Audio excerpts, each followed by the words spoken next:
Pray to the internet god. All right. What's up? Welcome to Manic Minutes number 3. Mystic here, your MC for the evening. Looking a little crazy. My band has a show in like 3 hours. So yeah. We got Adam and Daniel and Avis here. And we're just going to talk about some episodes. Hang out. Be chill. What's up, everyone? Oh, you know. Better now that I'm here. Good. Heck yeah. Cool. Yeah. Well, we have a few episodes of the pod to talk about. But first off, the new faces, Adam and Daniel. Daniel is Mern in Ha Ho Ho and a Bottle of Rum. Yeah, that was me. Sorry, you guys. And if you don't know Adam, where have you been? Because he's been in the last 3 published episodes of the adventure. What are you doing? I don't know. These are facts. They've been under a rock. Well, cool. Let's start with the bonus adventure. So that was the last thing we pointed on. I don't know if you've listened, Adam, but you can chime in with your thoughts as well as a listener if you'd like. But we threw together this one shot in literally an hour. Yeah. I just showed up and was handed a character. Yeah. I was like, what do you want to play? Do you want to play a rogue? And you're like, no, I want to play a druid. And so I made you a druid. That's what I never played a druid before that moment. Yeah. I was like, this feels right. You got Moonbeam off like in the combat, so like you ticked like the main box, I think. The main boxes of being a druid, I peaked during that one shot.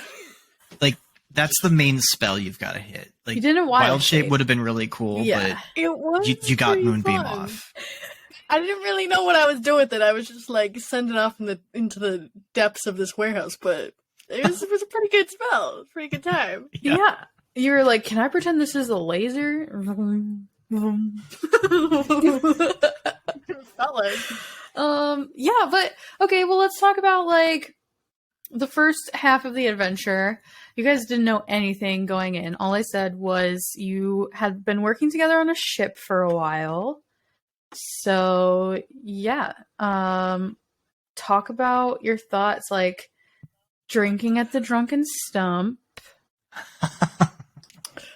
I feel like Dee Dee and Mern quickly developed a unique relationship for people who've been on a ship together for a few months. Yeah. They really did. I mean, when I had played Mern once before in another one shot from I think actually at the table with Adam was when I played Mern for the first time. We were in this labyrinth and stuff like that, and he was just this little blue kobold. You know, it was heavily armored. And we would turn from one thing into another. There'd be a dead end, and we'd be like, I found a hallway. you know, that in that one shot, Mern really had no characterization Other than the voice, you know. But as I was putting together Mern for the one shot, I was like, okay, he's an urchin background, which only makes sense, and he's going to be vaguely like a Muppet in some ways. And tool proficiencies. Navigators or calligraphers or cartographer supplies. I chose cartographer supplies. I'm like, he's a map maker. Yeah, he might wind up on a ship as a map maker. Unbeknownst to him, suddenly he becomes the navigator for the ship. And how did life? And then, you know, he met Dee Dee. And I think over the course of, I think I had said he was a nervous little character, but he just turned into kind of a, like he had a rain cloud over him. You know? Yeah. Sorry, I got distracted by like the male voices. Did you guys hear that too in the background? Yeah. A little bit, yeah. Is that your roommates, Avis? Yes, it is. Okay. 1 second, I go shut my door all the way. Yeah, so it crack. that's okay. Okay. It's all right. Yeah, I think Mern on the ship might have become even more crotchety than he might usually be because he's being relied upon for skills that he can make a map, but actually navigating a ship and like having that level of responsibility is not something like he's very much improvising, even though he's a very intelligent character. Mm-hmm. So Yeah.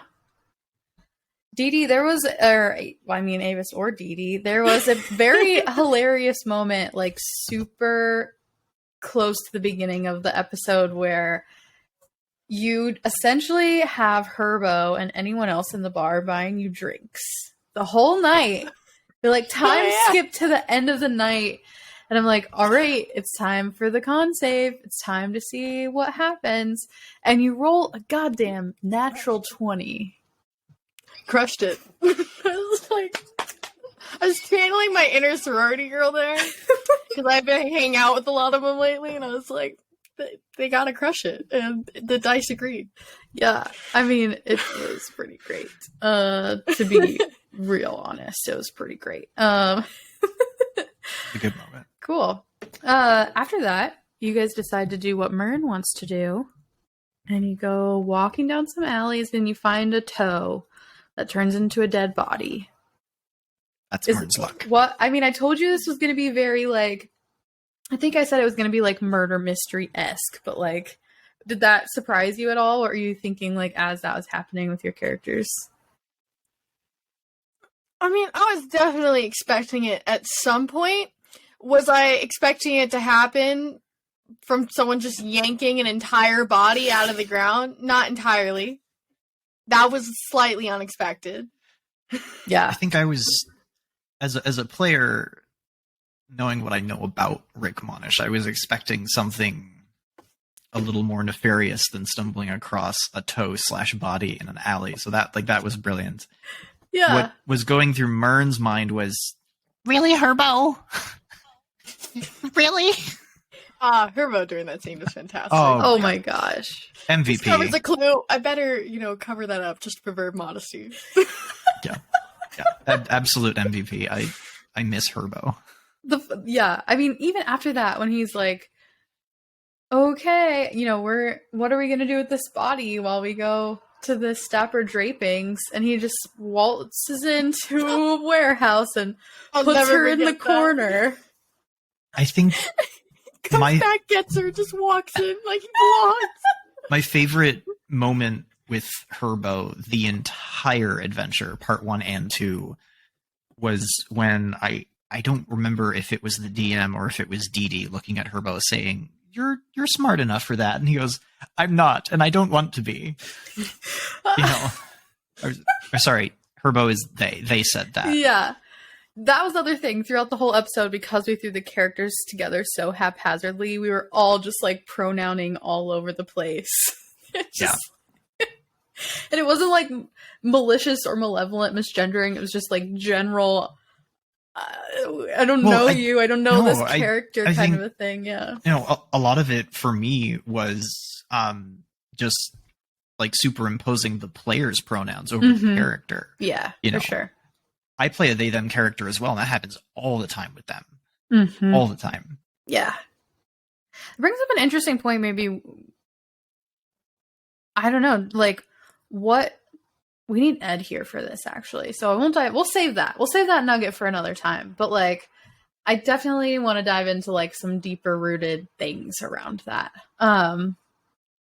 Cool. So yeah, you get all your stuff. You get the body. You hide it. You go to Dapper Drapings and you meet Raphael.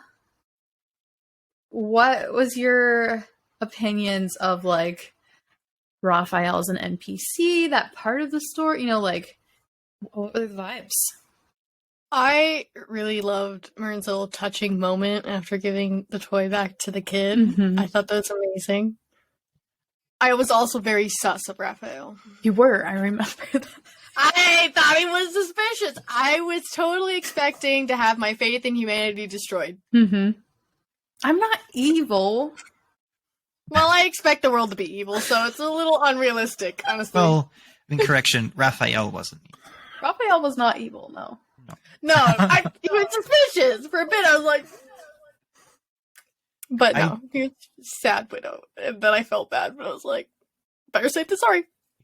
What I loved about finally getting to Drapey Doodads, whatever it is. Dapper Doodads is what Herbo kept up calling it. Yeah. Dapper Drapings. What I loved about that, absolutely as a player, but I think even more so as a listener when I listened to it, once it finally released, was the tonal shift. Yes, in the story, but also in the party and in the characters. Even when we found a dead body, that I feel like we settled into a party dynamic so quickly with those personalities because of the drinking scene. Mm-hmm. That finally approaching the collateral damage of our discovery. Seeing Herbo still be Herbo, but in a comforting sense, and then seeing Dee Dee actually shift gears into someone who is like genuinely trying to comfort someone, albeit from an astrological perspective. It was just a really cool moment, and it was in Dapper Drapings that Mern's backstory just kind of blossomed. See, he had nothing. I'd played him before, but he had nothing, and so it was that scene with the giving the little toy back to the child was very much me realizing that Mern lost his parents a very long time ago, and Mern doesn't talk about it, and that's why he took it so personally and invested in helping Raphael in that moment. Yeah. This is an intense moment. Yeah. Might have been a one-shot, but it definitely felt personal by the end of it. It did. Yeah. Yeah. That's it you was guys. Personal for Mern. That's not me. That's you guys being amazing and just like connecting to the story on a super deep level. Well, it was... I agree, we're amazing. But to bat that back across the net, if you don't have a good scene set, or good bullet points or good plot points set, the story is going to be shallow, and it was very much not shallow. So you set that up for us to do very, very well. Thanks. Insert ego stroke here. Well, honestly, my favorite part of the one shot is the next part, because Avis and I have been friends for almost a year now. Oh my gosh. And we've been playing D&D for literally that whole time. And I remember a long time ago, and I don't remember if I kept it in the episode or not, but you mentioned it like in the session. I found this stupid a stupid homebrew like one pager for Coffee Dragon. And like, I didn't read the stat block. I didn't read anything about it. I was just like, this is in my world. This is going to be used at one point in my world. And that's you kept that in. And literally, as soon as you were like, we're going to go to a coffee shop, I was like, yeah, Coffee Dragon. I meant for Mern to buy the Stranger Danger Stranger special for himself. Mm-hmm. That's not what happened, and I'm so happy it didn't. Because when Herbo went, how do I protect this child? Like, the dice and fate cometh. Chaos of the world. To meet that dragon. May not allow for it. Oh my god, yes, this is so good. I also love that little moment. I was like, it was kind of like a little side thing, us ordering coffee, but also like, that was one of my favorite things about that one shot, is the whole process of us trying to order coffee. I thought it was just such a good reflection of everyone's characters they built in such a short amount of time, and we did work it into the storyline. We really did. Yeah. I love Mern just poof in line. Yeah, that's right. Coffee first, lady. That's actually a really good like vignette of Mern's personality. Oh yeah, First lady, all right. It was just great for every character in that one shot for the growth of the personality, even in such a short amount of time. Even though it was like kind of like a. What did Dee Dee order? But do you have a latte? Was that it? Or Yeah, and they were like, we have coffee and tea. I'm like, no, like espresso. We have coffee and tea. Like I had to stop at that point because I was about to be like, these are the people that I cringe on, and I can't handle even like playing this out anymore. I'm getting like flashbacks working in food service. I can't do it. yeah. So there was a moment in that where I like kind of felt like a vindictive DM when the owner of the coffee shop intentionally got Dee Dee's name wrong. I don't even remember what she said it was. Is it like Fifi or something like that? Fifi, yes. I was just like, but I would do So that good. if I were a barista, which I have done before. I've worked at a coffee shop. I literally trolled people at the register, and they're like, "I'll take a coffee," and I'm like, "Oh, we're out of coffee," and they would be like, "Oh, okay," and I'm like, "I'm just kidding. This is a fucking coffee shop." I know you well enough to know how deadpan your facial expression and tone of voice would be in that moment. Yeah. Gotta entertain yourself somehow when you feed all day. Yeah. The other hilarious fuck up as a DM that happened at that moment was you met the bard lady singing down the street who told you to go to the coffee shop called the Bookish Brow. And we took a break. And then we came back. And I forgot what I had called the coffee shop. So I said the first thing that came to mind, which was Stranger Danger Stranger Coffee, which I have no fucking idea why my brain went to that. We just didn't make it far enough down the street, so we went to the smaller coffee shop. That's just what happened. I was gonna say, like, she gave us directions, but we went to the wrong one. Clearly, Yeah. I want to go to the Bookish Brow someday. Yeah.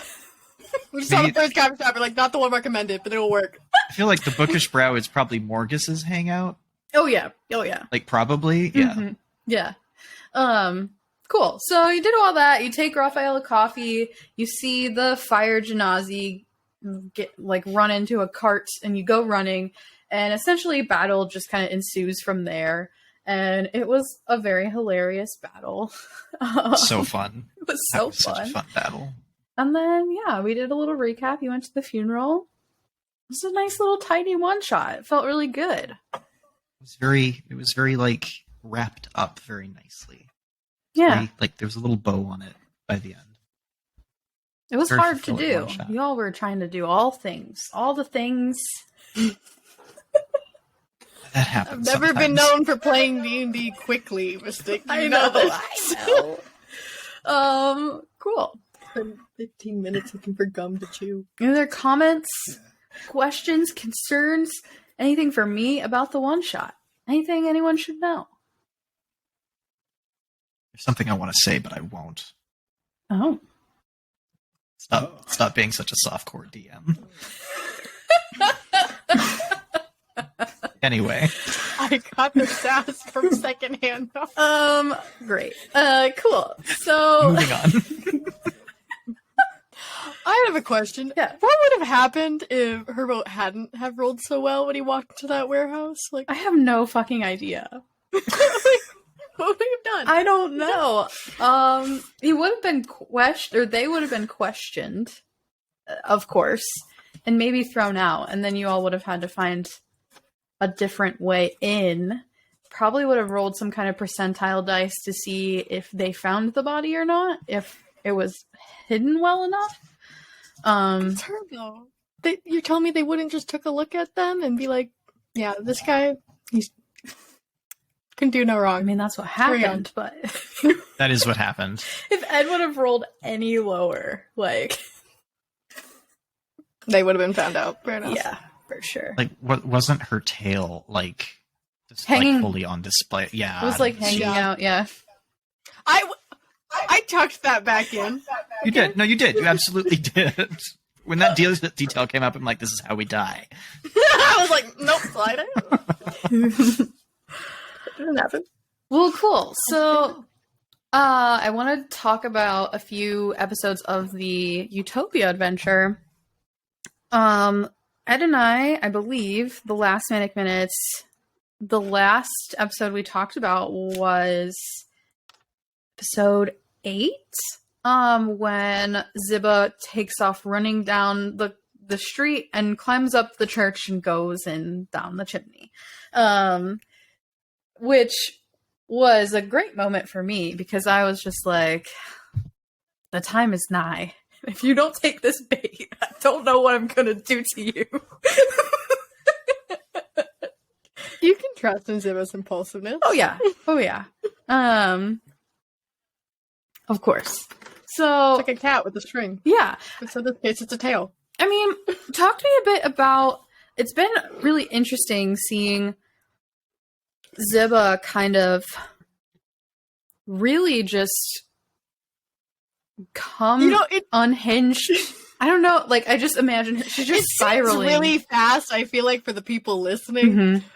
For me, it's been a few weeks, but, like, there was definitely, like, a spiral, and then there was just denial, anger, grief. We went through it all pretty quickly, questioning stuff, and now we're back to, let's just pretend everything's fine. Mm-hmm. Yeah. And you run and you drop into the temple, and you drop directly into a fight where you meet Adam's character, Godfrey. And very hostile towards him. Apologize for that. Adam and I talked about this a little bit after his interview, but I mean, you were just like, was this encounter built for 5 level 1 characters? And I was like, yeah. And you were like, what? Yeah. No one was even close to death. Yeah. Oh, It was okay. that's true. That's true. We did get one turn where the rogue sneak attacked twice on a gargoyle, and we did have a rogue with a magic weapon, which helped out a lot. Yeah, Gahesh normally isn't there. So, yeah, knowing that, that's what was like, oh, this would have been really bad. This could have been really bad. Or really difficult, I should say. Not really bad, just like, uh-oh, we better have an escape plan if things go south. Yeah. You know? Were you ever scared? Like, did you ever realize from like a metagame-ish perspective, Avis, like how intense that was? Nope. Yeah. I'm thinking back and I'm like, Yeah. why was he so scared? I don't remember being that bad. I don't know a lot of stats or anything like that though, so I'm always in the dark. So I'm like, this seems fine. No one's dead. I mean I was kind of really hurt, but didn't die. Was able to jump off a roof later. Sweet. Oh, I don't know if that's spoilers for that. Oh, spoilers. Don't know if that's spoilers. Tease. If you... I didn't hear what you Who said. I knows? got Think about it distracted. like that. I'm sorry. I think at the time of this recording, that's not a spoiler, actually. I think Guess episode we'll 10 find out. the latest one up, right? Well, I would know, but I didn't hear what you said. So whatever. What about jumping off a roof? Yeah, Oh yeah, I think no, that's like spoilers. in episode That's 9. spoilers. Is that Spoilers. Cut that out. I do want to say, so Daniel, although his is joining the podcast, his character isn't for a few weeks. We'll see when that happens. But has like a different perspective on this because Daniel is also a member of another group of adventurers who are going through this adventure that aren't recorded in the podcast setting and did go through that encounter with 5 level 1 characters. I don't even know if you remember that because it was also Oh, I maybe do. almost 6-7 Oh, I months do. ago. But That was. Have we been playing for them? yeah, it's crazy. I think it was like session 26 yesterday or something. Oh my gosh. Half Anyway, a year. yeah, that's. Oh wow, that's crazy. I think my brain was at like 4 or 5 months, but wow. Anyway, I think the other party when we did that fight, we had a couple people go down. We had at least one person go down, like that I'm sure of. I think like our barbarian went down or something, and I think my character was one of the only ones with cure wounds, and I ran out of healing spells before we were done with the dungeon. So walking out of that church with that party was we needed to be patched up. I think we went. No, that was a different one. Never mind. Yeah. But, Yeah. yeah, it was like that was.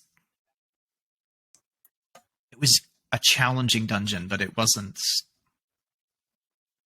I was worried for my character's life in the sense that it was thrilling, not intimidating. Yeah. I think it's particularly funny that Ziba kept putting her sword toward Ganesh in the middle of this fight. Yeah, I remember that. I think I need to reevaluate my sense of or fear of death because I'm starting to think maybe I do not have that accurately gauged. I don't think that children have a fear of death. So maybe it's Yeah, I thought that was just I yeah, was like, really good role play. this you know? isn't too bad. I mean, I think it's going fine. But he's suspicious. So back to pointing the sword at him instead of the giant gargoyle behind me. Don't worry about that. Yeah, Yeah. I don't mean to like sidetrack or hijack the course of the conversation, but as a listener, I'm fascinated to know, Avis, where playing such a young character, right? I don't think that's an idea that's even occurred to me as a player before. How do you navigate that? What are your where is your headspace as a player when you're doing? Most of the time, I'll be honest, I want to act like a child anyways. That's fair. That makes it very natural. Sometimes though I do have to think to myself like, oh, that's not probably the first thing that would come to a child's mind. So like they wouldn't think about that first. That was not the route they would take. What would they do instead? And so I have to sometimes reroute myself to be like, what would a kid think of when they hear this word, or suggest this idea, or find this thing in I don't know if we've been to that part yet, so we'll cut out spoilers. The last there's thing the some listeners have heard is Livy finding the Book of the Old Gods. Okay, that helps me clarify. But yeah, and I think that right now one thing I really want to focus on with like Ziba and her development is kind of this. Everything she knows up until this point, she's been taught by her family. She's been taught by her parents, and that's what she was told to believe. And your parents are never wrong because you think they're perfect until you go through those years and you're like, oh, my parents aren't perfect. And she's just kind of now getting to that part and not sure how to process it, especially without them there, and not really, I guess, it's not even really their fault. Like, she's discovering things they don't even know about. Yeah. And it's more just a realization, like, they don't know everything. No one knows everything. I don't know anything. Yeah. And having to work through that and act that out, it's a different perspective. But I think it's also a good break from my actual life where I'm an adult. That's a great break from, adulting, as it were. I think episode 10 is out, right? Mm-hmm. Because I think I was listening to episode 10, and I think that was the episode where down in, like, you guys are looking at the portrait of Genevieve, and you notice the difference in eye color. And I think one of there's a really, really touching moment, actually, between Levy and Ziba. And correct me if I'm wrong, but I think the line that Ziba said to Levy was along, like, somewhere in the realm of, who's supposed to know if we can't, like who's supposed to know what's right and wrong? And if we can't trust the people we love the most, who can we trust at all? And Levy's response was, no, it was Gahesh's response, I think. Like, why not trust yourself? Mm-hmm. How did Ziba take that on? I'm fascinated to know. Well, I think we're starting to come to understanding. And there was a moment, I'm not sure if it's been released yet or if you were there for that, but there is a moment later on with Livy, I'm not sure if it's occurred or not, where Ziba was talking to him and she was basically like, if there are no actual heroes, I'm going to be the hero. And she's kind of starting to take on this, okay, I'm going to just become what I think the world needs. Since no one else will do it, I'll do it myself. And it kind of comes back to this very strong independent streak that I've been building in Ziba. And so when she sees these things in the world and these things that she really, really wants and realizes that it's not there, it's not, or at least not where she thought it was, she's like, fine, I'll do it. I can do it myself because I'm a very big, strong, responsible adult. And that's all she really thinks of adults right now is they go out there and they can do whatever they want on their own and do it themselves. Yeah. I mean, let's circle. So you take down the gargoyles. You have the conversation with Godfrey and Gahesh. Adam, talk about, like, I feel like I gave you enough information, but then as we were playing and even listening back, I was like, does Adam have enough information to be in this, like, player character situation? You can totally say no and, like, call me out on it right now. Yeah, I felt like I knew enough, and then I felt like Gahesh was letting on that he knew more than we had already, like, revealed, and I didn't know more than we had already revealed. So I just had to take the backseat of yeah, we'll talk about it once we get back to the court. Yes. Yes, K-Paw will tell you all about it once we get back to the court. You know, this thing I totally know, but I'm just not going to tell you because it's not important right now. So yeah, yeah, that's. I thought you were just trying to be more suspicious. I was like, okay, I'll roll with it. That's Adam. He's also being more suspicious. Like, that's fine. But yeah, I almost DM'd you about it after the game, Sierra. But I was like, hey, you know what? I think this plays well. It's already happened. We're not going to talk about it until if we find and save K-Paw. Because I think Godfrey was actually in the mindset most of that dungeon that we were just not going to find a living K-Paw. We might not. I don't think any of us The thought that. listeners know. I stood in the doorway and was like, let's not let the guy who's emotionally attached to K-Paw into the room until we verify whether... Spoilers! Cool. So you're having that conversation. Gahesh is being cagey, and it was me knowing him well enough to know that he also doesn't trust anyone. Like, he probably trusts Godfrey, but he definitely does not trust Zeba or Livy, probably even now. And so he wouldn't tell them anything. So he was being cagey in the way that, like, he did know more information, a little bit more, not a lot more, but a little bit more. And was just, but also kind of like bound to the rules of this guild, right? And like not wanting to talk about something that he doesn't know if he's allowed to talk about, even in this life or death situation for his best friend. Yeah, and then we have our first spider encounter of the dungeon crawl. There are a lot more to come, listeners. And Godfrey finds a ring, rolls up the rug. Everyone is the rug. Searching around. The rugs. And then you find a button that releases the stairs, and you're able to get down into the barracks, and you activate another gargoyle. Oh yeah! I forgot about that. Yep. Don't touch anything. Yeah. That fight was pretty short. I was holding back Gahesh's punches the first one, but I was like, he's badass. Let's do this. The second one. They've had their moments to shine. Yeah, it's fine. Yeah, it's cool. it's okay. It's okay for an NPC to shine now and again. You know, that's it. So long as it's the right NPC at the right time, and you're never outshining the players. It's not about me. Oh, but you're a player at the table too. Oh, jeez. So then, yeah, you all go downstairs. You find, like, the entry foyer area. You find all the moldy food. And I want to talk about, that interaction that Daniel brought up from Adam's perspective. Because I felt a little bad about that. it was pretty awesome watching everyone digitally through the screen, and me and Adam, or I should say Adam and I, just kind of like looking at each other like, this is intense. It's like, we just met this guy. Just met these people. Yeah. Gahesh is like getting patched up, and Godfrey's doing the healing. And then he tries to interject and says, yeah, why not just believe in yourself? And Ziba like shuts him down. So he's just, we're both just like, all right, I don't know him. Yeah. Yeah. So Adam, can you speak to like your experience in that moment?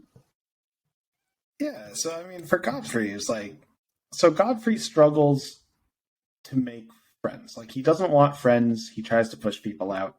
And he's now in this situation, in this dungeon, with two strangers who fell down a chimney and then helped him kill gargoyles. And one of them is clearly a child. Mm-hmm.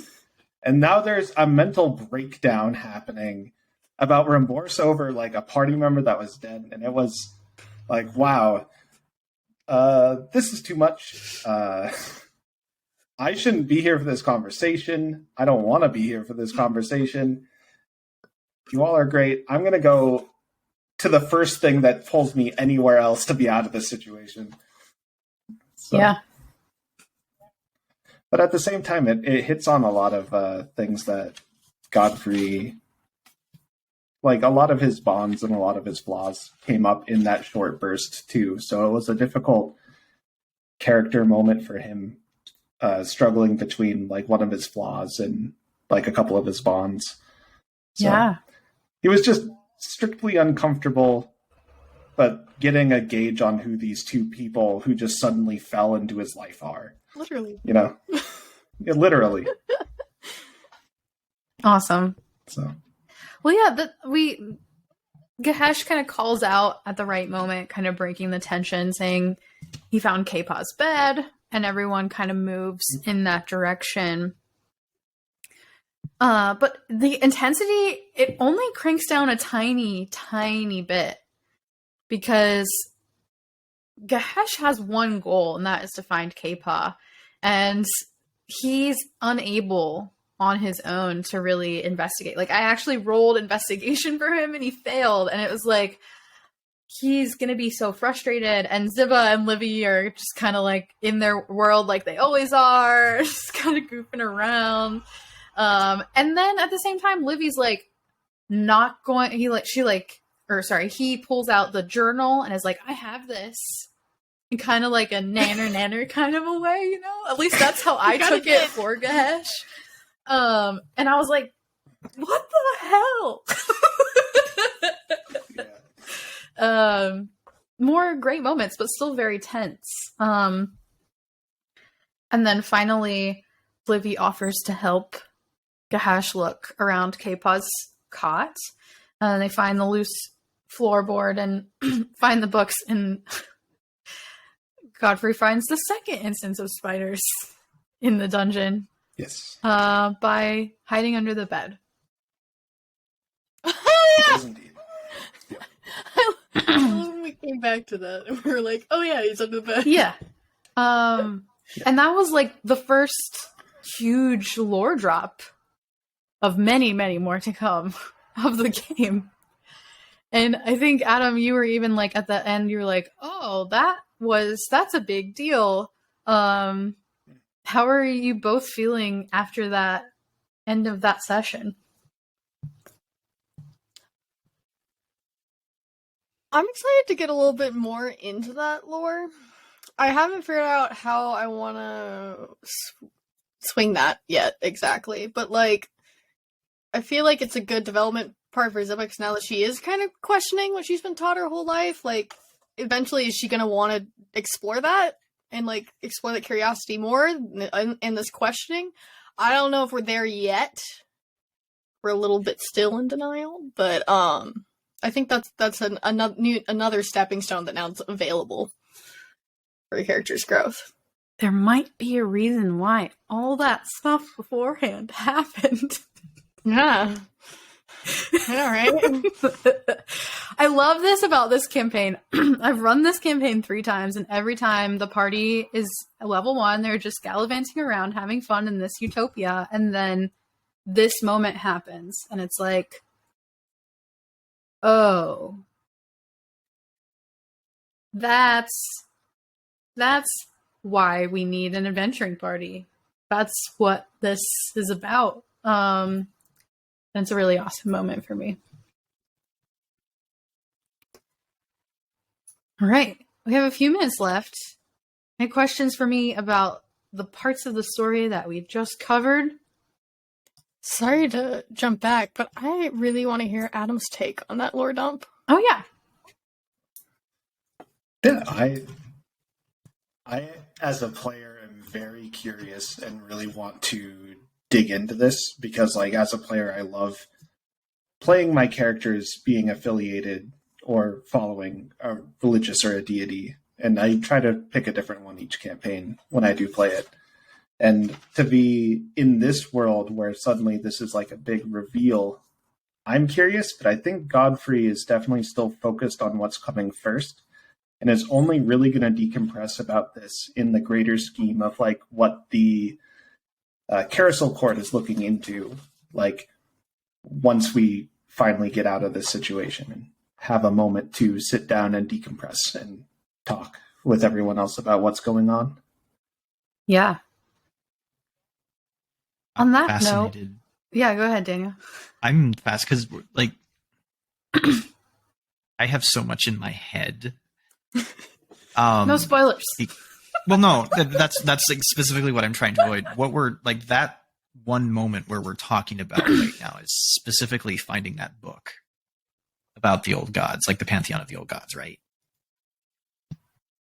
I am fascinated on Levy's behalf Mm-hmm. for that specific. He drop. does like his books. He steals them constantly. With what Levy has revealed about being a historian and like the focus of study of WTF my Sharia, why is I'm fascinated to see where Ed takes Levy down that road. Yeah. It's very difficult.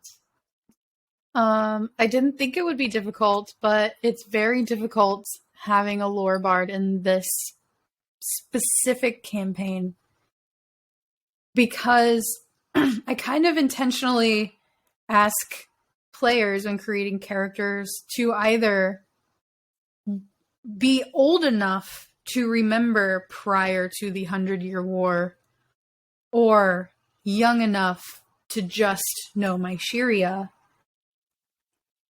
because there's so much that rides on those opposing experiences in life. And every time Ed wants to roll a history check about some of this stuff, like I find myself having to be super tactful. Maybe too much. I might be safeguarding information too much, but maybe we'll find out that later. But yeah, it's been really interesting having that as a part of this specific campaign. I have a dying curiosity now. Do they have generational names? The gods? No, like the people. Like, you know how like you have, millennials are born throughout this year. It's like, do they have generational names for before and after my Sharia? I want to know. Oh my gosh, I have never created that for my world, but that reminds me that I've been calling you, your generation, Avis, Gen Xers, and you're not Gen Xers, you're Gen Z. Gen Xers are older than me, and I reference it quite frequently, and none of you have ever corrected me, and I'm a little upset. Like, just tell me I'm wrong. I don't want to I'm make on the cusp anyway. a fool of People myself. try to die me all the time, and I'm like, whatever you think I am. I've got a question for the DM. Yeah. How do you feel about me having thrown a character at you that just doesn't have much memory? Yeah, I think it's great. I love it. Okay. Because one of my favorite aspects of playing a character is going, this is what my character knows. Hey, DM, the rest of this, the last like 65 to 70%, I know nothing about. Yeah. Yeah, I think it's great. I'm excited. That can be, and Adam can attest to this because I kind of did the same thing where in Adam's campaign, Adam was like, how much research did you do? I went, nah. It's been fun to watch happen at the table. Yeah. But, cool. Well, I have some like fun questions to end us here. Daniel, I would ask you to answer these questions from Mern's perspective. Yeah, that I can do. All right. Cool. if your characters lived nowadays in this world, on this plane, in this time, what would their favorite television show be?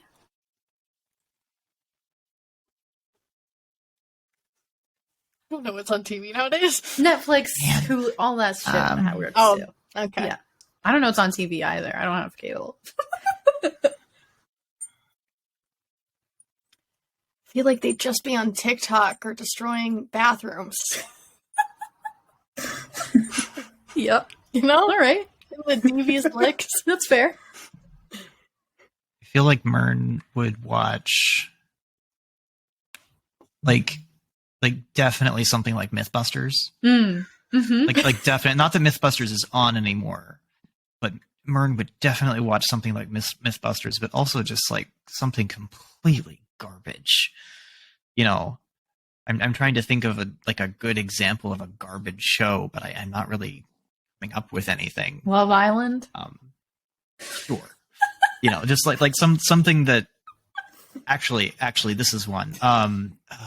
Nightmare Kitchens with where like Gordon Ramsay goes and like just undoes and redoes an entire restaurant. Something like that. Yeah. You know, that you would find like on the hospital TV channels or something, or like in a waiting room at a doctor's office. Awesome. Yeah. Not Godfrey.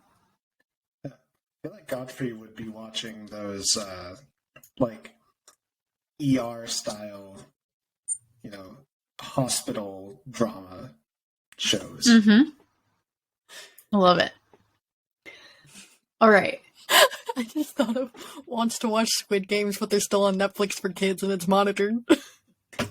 Oh no.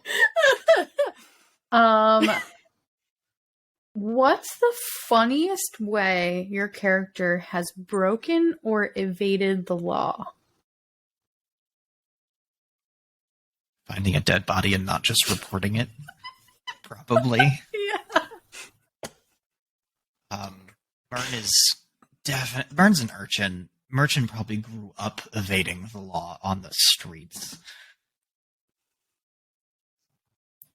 Yeah.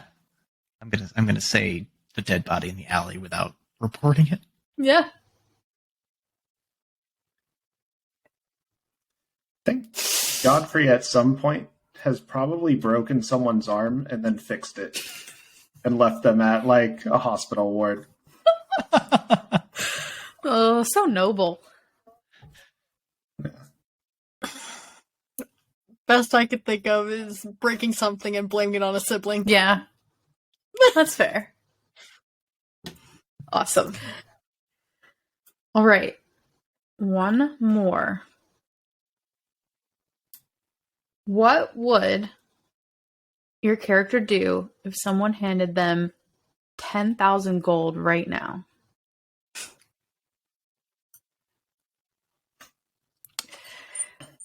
Buy a new stock of apples.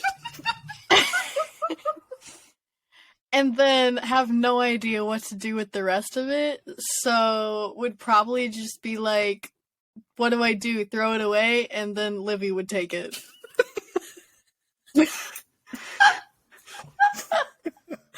Yeah, that seems right. That seems about right.